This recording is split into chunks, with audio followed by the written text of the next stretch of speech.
Hey, Artie. Hi, Michael. How you doing? Doing well, thanks. It's a crisp fall day, Yeah. and we're preparing for a week on search and discovery and hyperabundance and hmm how publishers find stuff, get their stuff found hmm in a world of exponentially increasing information. Yeah, and it's a challenge that obviously is not going to go away. It's the kind of thing that's only going to be made more difficult as more publishers come online, as more people go around publishers to speak directly to audiences. Hmm. So this is really something worth thinking about seriously. It's going to be a continuing challenge.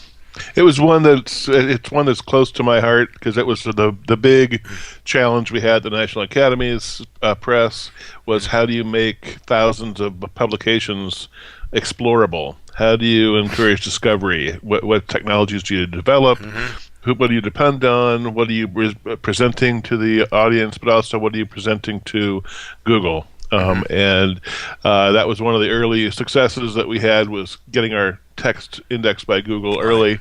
So as a consequence, we got this wonderful accumulated interest hmm over the following years. Yeah. Um, and that's the scholarly authority that we talked about this last week hmm during one of the lectures. Yeah. Very important stuff. Google plays a huge role Oh, in this.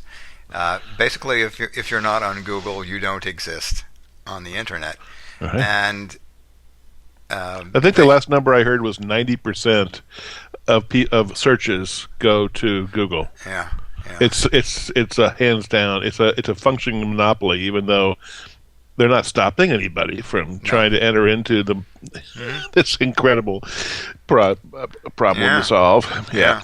And the power that Google has probably has at least a couple of negative consequences.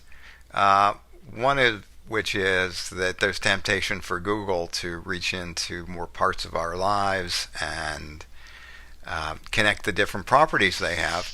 And maybe we'll leave that for another time. But the other dark side is SEO gaming. There's a whole Yeah. community that's trying to understand Google's algorithms and subvert them in a way that provides They an could take unfair advantage of. advantage. Yes, right. Yeah. So it's That, that another that's thing. why meta keywords no longer are useful. It Right. used to be you could put keywords into your HTML, Mm-hmm. but one of the first SEO cheats was to put essentially the dictionary Mm-hmm. into your keywords, Yeah. and so Google stopped paying attention to it. Yeah. Google changes their algorithms quite frequently, but yeah, it is a Mm-hmm. giant challenge. A cat and mouse game. But Yeah. at any rate, the topics for this week, are really important and are continuing to change daily. So we'll ask your presses to take a look at this problem for the assignment for this week. Mhm. And just looking back on last week's stuff, great work on the discussion on ethical issues, and look forward to seeing what you guys have for this coming week. All right. So, thanks. See ya. Bye.